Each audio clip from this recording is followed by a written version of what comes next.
भाजपा अपने उम्मीदवार के नाम की आधिकारिक घोषणा जल्द कर सकती है। इससे पहले जिनका टिकट पक्का हो गया है उन्हें दिल्ली से फोन आ चुका है, बस आधिकारिक घोषणा बाकी है।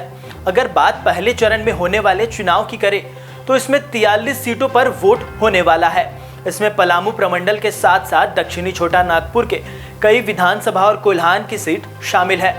चलिए शुरुआत करते हैं और बताते हैं कि आखिर भाजपा इस बार के चुनाव में किसे मौका देने वाली है और किसका टिकट कंफर्म हो गया है। सबसे पहले सरायकेला सीट की बात करें तो यहां से चंपई सोरेन चुनावी अखाड़े में होंगे। चंपई सोरेन ने मुख्यमंत्री तक का सफर इसी सीट से चुनाव जीत कर तय किया था। अब यह पहला मौका होगा जब चंपई सोरेन कमल के निशान पर विधानसभा के चुनाव में चुनाव लड़ेंगे।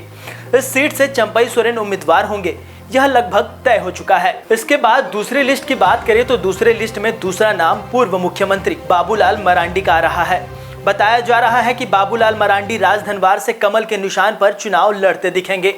पिछले 2019 के चुनाव में जेवीएम के कंघी निशान पर चुनाव जीतकर विधानसभा पहुंचे, लेकिन बाद में जेवीएम का विलय भाजपा में करा दिया और अब इस बार के चुनाव में राजधनवार से बाबूलाल मरांडी कमल के निशान पर चुनावी मैदान में उतरेंगे। फिलहाल वे भाजपा के प्रदेश अध्यक्ष हैं और इनकी अपनी पकड़ इस विधानसभा सीट पर काफी अधिक है। अब इस लिस्ट में तीसरे नंबर की बात करें तो चंदन कियारी से अमर कुमार बावरी का नाम सामने आ रहा है। फिलहाल अमर कुमार बावरी भाजपा के नेता प्रतिपक्ष हैं और लगातार 2 बार से इस सीट पर जीत दर्ज करते आ रहे हैं।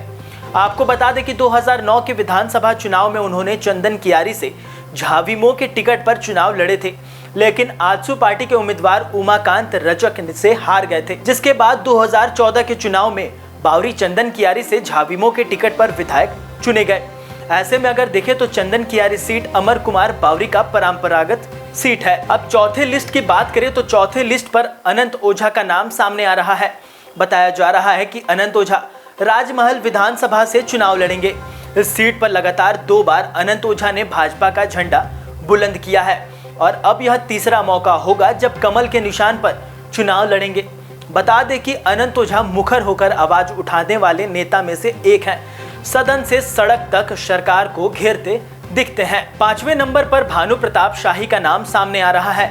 बताया जा रहा है कि भानु भवनाथपुर विधानसभा सीट से कमल के निशान पर चुनावी अखाड़े में दिखेंगे। भानु प्रताप शाही इस क्षेत्र से 3 बार विधायक बन चुके हैं। 2019 के चुनाव में पहली बार भाजपा के टिकट पर चुनाव लड़े।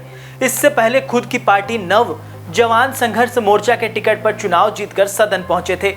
अब फिर दूसरा मौका होगा जब कमल के निशान पर भानु प्रताप चुनाव लड़ेंगे।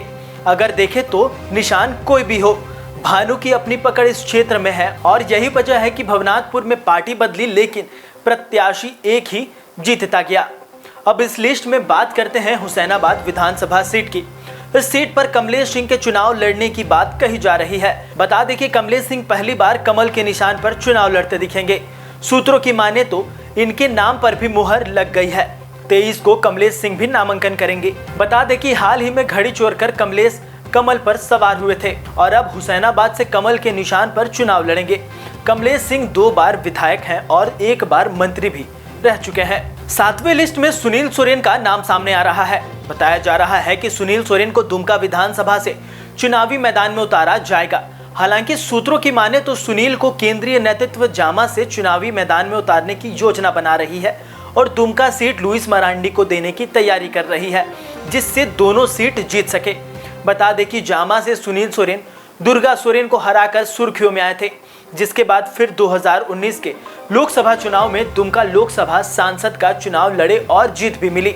अब वो वापस से इन्हें विधानसभा भेजने की तैयारी भाजपा जामा से कर रही है। 8वें लिस्ट में विरंची नारायण का नाम सामने आ रहा है। बताया जा रहा है कि बोकारो से विरंची नारायण का टिकट पक्का हो गया है। फिलहाल विरंची नारायण विधानसभा में मुखर संचेतक हैं और इस बार के चुनाव में बोकारो से इन्हें फिर से मौका दिया जा सकता है। विरंची नारायण भाजपा के पुराने कैडर हैं। अगर देखें तो अधिकतर सिटिंग विधायक को ही भाजपा टिकट देने की तैयारी में है, जिससे अधिक से अधिक सीट भाजपा के खाते में जाए। भाजपा इस चुनाव में जरा सा भी रिस्क लेने के मूड में नहीं है। भाजपा किसी भी तरह से राज्य की सत्ता में काबिज होने की तैयारी कर रही है। अब बस इंतजार कुछ देर का है। भाजपा कुछ ही देर में आधिकारिक लिस्ट जारी कर सकती है। फिलहाल बने रहिए द न्यूज़ पोस्ट के साथ। हम विधानसभा से जुड़ी तमाम अपडेट आप तक पहुंचाते रहेंगे। धन्यवाद।